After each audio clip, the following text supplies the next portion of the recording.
La stratégie marketing, parfois on a l'impression que c'est un peu un fourre-tout, non? On fait des posts sur les réseaux, on lance des campagnes d'email, on bidouille les prix, mais au final, comment être sûr que tout ça, ça joue la même partition? Voilà, c'est la grande question. Ce manque de cohésion, c'est un vrai casse-tête pour plein d'entreprises. C'est un peu comme si on avait toutes les pièces d'un super puzzle, mais pas de boîte pour voir l'image finale. Du coup, on ne sait pas par où commencer. Franchement, faut l'avouer, monter une stratégie qui tient la route, c'est pas toujours simple. Mais la bonne nouvelle, c'est qu'il y a une méthode pour ça.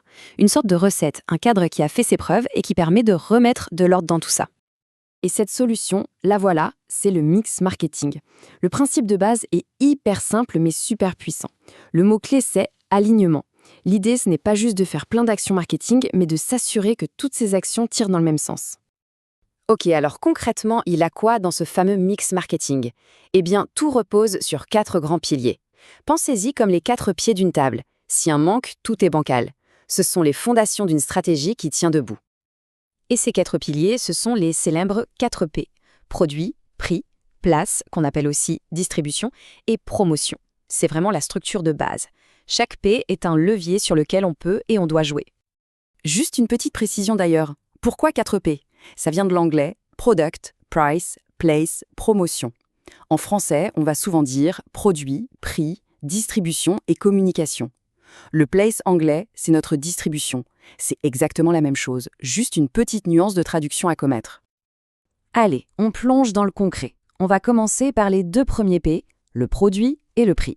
C'est vraiment le cœur du réacteur, c'est ce qui définit ce qu'on vend et à quelle valeur. C'est la base de tout. Quand on parle de produit, attention, il ne s'agit pas forcément d'un objet qu'on peut toucher. Ça peut être un service, une formation, un logiciel, c'est l'offre dans sa globalité. Qu'est-ce qu'on propose exactement? Quels services sont inclus? Et surtout, qu'est-ce qui la rend unique par rapport aux autres? Et logiquement, juste après le produit, vient le prix. Et là, on revient à notre fameux alignement.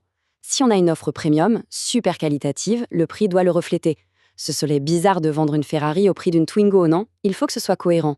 Bon, maintenant qu'on a défini notre offre et son prix, il faut bien que les gens le sachent et puissent y accéder.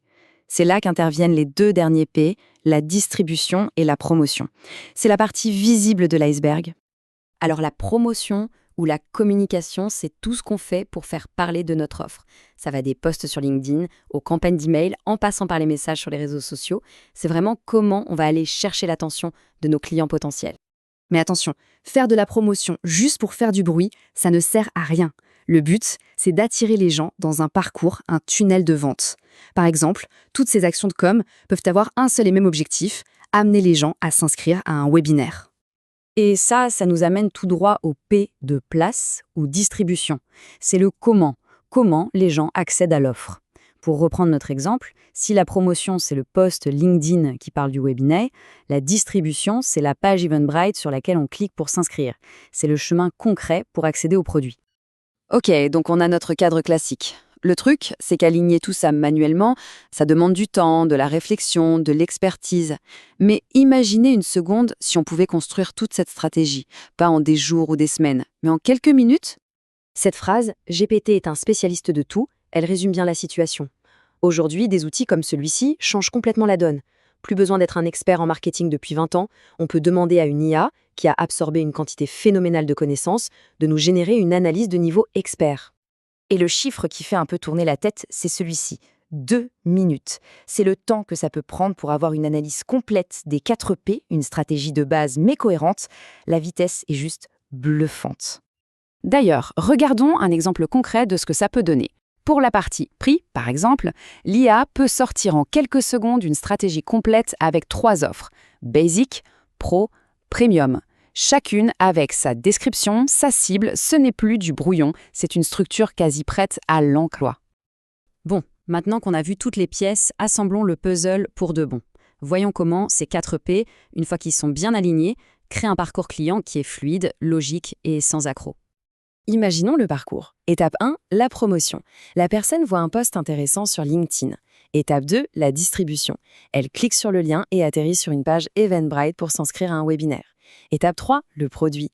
Elle assiste au webinaire et découvre l'offre en détail. Et enfin, étape 4, le prix. À la fin, on lui propose les différentes formules pour passer à l'achat. Chaque étape s'enchaîne parfaitement. Donc, le mot à retenir de tout ça, c'est vraiment l'alignement.